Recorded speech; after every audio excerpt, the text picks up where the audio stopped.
Jamaica is a majority Christian country. There are many Christian churches in Jamaica. So much so that Jamaica holds the dubious record in the Guinness Book.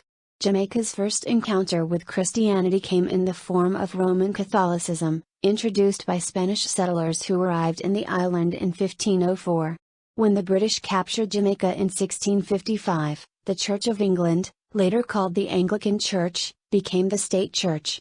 The largest single denomination in Jamaica today, the Seventh-day Adventist Church, came to Jamaica in 1894. It has made a name for itself in education, with the establishment of the Northern Caribbean University, formerly West Indies College, in Mandeville. The Pentecostal movement started in Jamaica from about 1918. It blossomed in the 1940s when missionaries from America came to the island during an upsurge in American revivalism. Pentecostalism appealed to the poor who had been alienated by the established churches. It was also attractive to revivalists who identified with their vigorous style of worship.